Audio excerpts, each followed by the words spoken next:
Hello students. High school के वे students जो math subject के लिए एन की बुक का यूज़ करते हैं उन्हीं के लिए ये प्रश्न है। और ये जो प्रश्न है वह द्विघात समीकरण चैप्टर से संबंधित है। इस प्रश्न में क्या पूछा गया है इसे मैं पहले क्लियर कर दे रहा हूँ। प्रश्न में पूछा गया है कि यहाँ पर एक द्विघात समीकरण है और सब इसके बारे में पूछा गया है कि c का मान ज्ञात कीजिए। मतलब c का मान ज्ञात करना है। तो इस द्विघात समीकरण में यहाँ पर क्या है, स्पष्ट रूप से हमें c दिखाई पड़ रहा है। तो अब यहाँ पर c का मान क्या ज्ञात होगा, मतलब कि साधारण शब्दों में कहा जाए तो यह c की जगह क्या होगा आखिर, यही हमें ज्ञात करना है। अब इस प्रश्न में एक कंडीशन भी अप्लाई किया गया है कि यदि मूल समान या बराबर हो, यदि मूल समान या बराबर हो। तो इस कंडीशन को ध्यान में रखते हुए इस प्रश्न को सॉल्व करना है और हमें करना क्या है, सी का मान ज्ञात करना है। तो सबसे पहले करेंगे हम कि इस दिए हुए समीकरण की तुलना, प्रश्न में दिए हुए द्विघात समीकरण की तुलना हम क्या करेंगे, किससे, मानक या व्यापक द्विघात समीकरण से। तो सबसे पहले कुछ बेसिक बातें हम लिख लेंगे। ये जो है ना, इसी को व्यापक द्विघात समीकरण भी कहते हैं और इसी को ही मानक द्विघात समीकरण भी कहते हैं।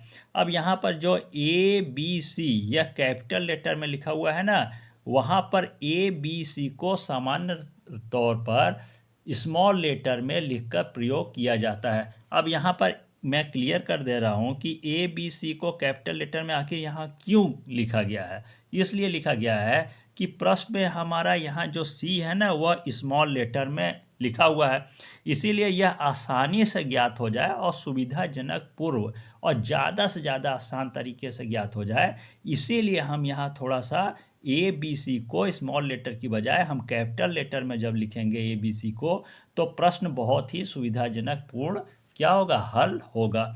अब यहाँ ब्रैकेट में है A is not equal to zero, मतलब ये जो ए है ना यहाँ पर जीरो कतई नहीं होगा। यहाँ पर 1 2 3 4 मतलब अन्य कोई संख्या तो हो सकती है, लेकिन जीरो यहाँ पर क्या है, ए की जगह कतई नहीं होगा। तो सबसे पहले हम देखेंगे कि प्रश्न में दिए हुए, यह प्रश्न में दिए हुए द्विघात समीकरण और यह जो है व्यापक या मानक द्विघात समीकरण में कौन सी समानता है और कौन सी असमानता है। तो यहाँ भी एक्स स्क्वायर है, यहाँ भी एक्स स्क्वायर है, यहाँ भी एक्स है, यहाँ भी एक्स है, यहाँ भी इक्वल टू जीरो है, यहाँ भी इक्वल टू जीरो है। लेकिन असमानता क्या है, यहाँ है ए बी सी और यहाँ ए बी सी की जगह क्या है, 2 है, -8 है और यह स्मॉल लेटर में सी है। तो जाहिर है ए का मान हमारा होगा 2, बी का मान होगा -8 और ये जो कैपिटल लेटर में सी है इसका मान होगा स्मॉल लेटर में सी। तो हम इसको एक सीधी लाइन में लिख देंगे, ए सी बी के इन मानों को हम क्रमशः लिख देंगे। तो सबसे पहले हमारा हो जाएगा ए का मान, तो ए इक्वल टू, तो ए का मान यहाँ सबसे आगे है 2, तो ए इक्वल टू हमारा हो जाएगा 2। फिर कॉमा कर देंगे, फिर बी का मान हो जाएगा तो बी इक्वल टू, अब बी का मान यहाँ बीचों बीच में है -8, तो बी इक्वल टू हो जाएगा -8। फिर कॉमा करके सी का मान लिख देंगे। तो यह जो कैपिटल लेटर में सी है इसका मान क्या होगा, यहाँ स्मॉल लेटर में सी, तो इक्वल टू हो जाएगा स्मॉल लेटर में सी। अब क्या करेंगे, इन तीनों मानों को, ए बी सी के इन मानों को हम क्या करेंगे, विविक्तकर के सूत्र में समायोजित कर देंगे। लेकिन यहाँ जो कंडीशन अप्लाई है ना, यहाँ प्रश्न में एक कंडीशन दिया हुआ है कि यदि मूल समान या बराबर हो, तो इसके बारे में भी हम क्या करेंगे, क्लियर कर देंगे। तो इसके बारे में हम लिखेंगे यहाँ पर कि यदि मूल समान या बराबर हैं, तो इसी के बारे में डिटेल हम लिख देंगे अपने शब्दों में। क्या लिखेंगे, सबसे पहले लिख देंगे मूल समान या बराबर हैं, समान या बराबर हैं, अतः यहाँ हो जाएगा विविक्तकर का मान 0 होगा, अतः विविक्तकर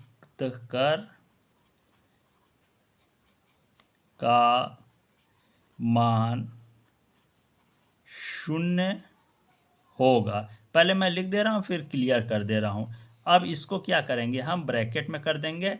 अब इसका मतलब यह है कि इसको थोड़ा सा यहाँ और मैं स्पष्ट कर दे रहा हूँ, फिर मैं क्लियर कर दे रहा हूँ विविक्त कर, और हो जाएगा इसका सूत्र होता है, क्या होता है, बी स्क्वायर माइनस 4ac।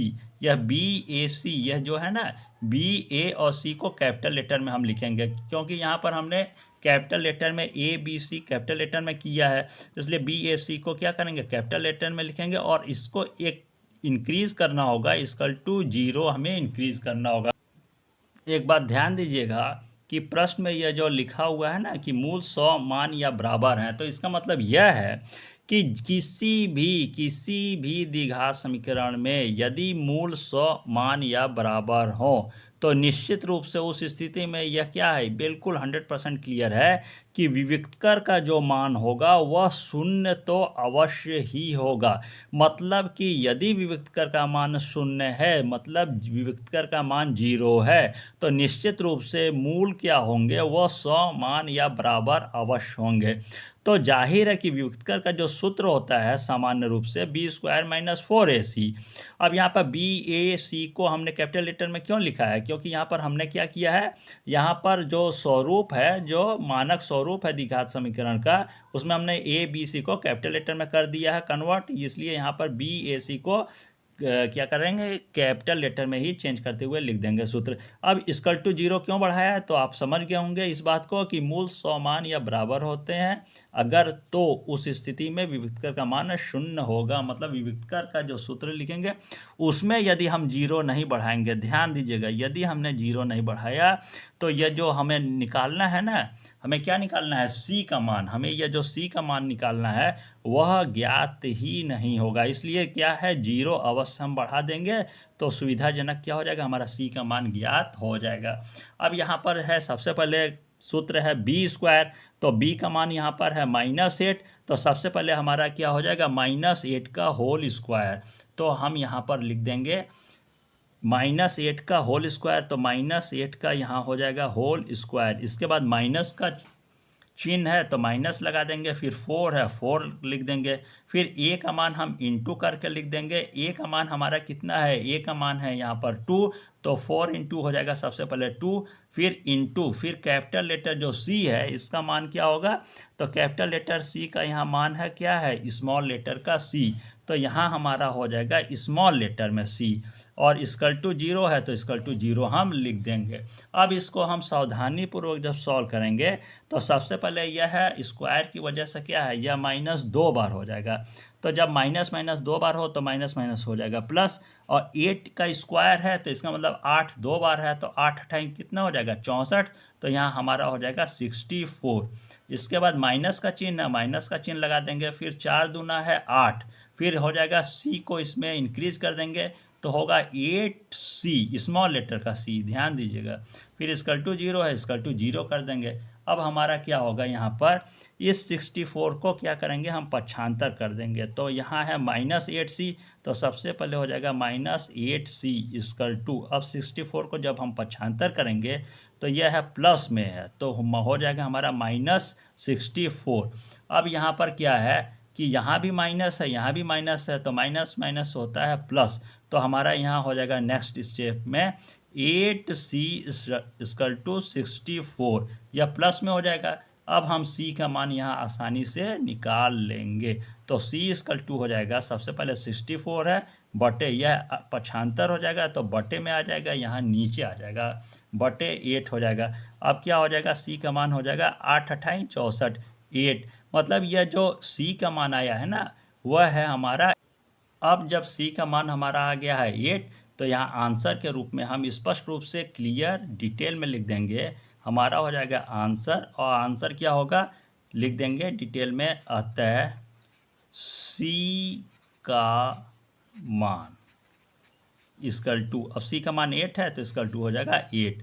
तो अब क्या है कि मैं प्रश्न को पूरा शो कर दे रहा हूँ, इसे आप साफ साफ एक कॉपी में लिख लीजिएगा। यह प्रश्न है और इसे यहाँ पर इसे सॉल्व किया गया है, और इसे आप साफ साफ मैथ में जितना हो सके साफ साफ ही लिखना चाहिए, तो साफ साफ आप एक कॉपी में लिख लीजिएगा। हमारा c का मान आया है 8, तो c का मान इक्वल टू लिख देंगे 8। अब मैं ऑनलाइन क्लास को क्लोज करता हूँ। धन्यवाद।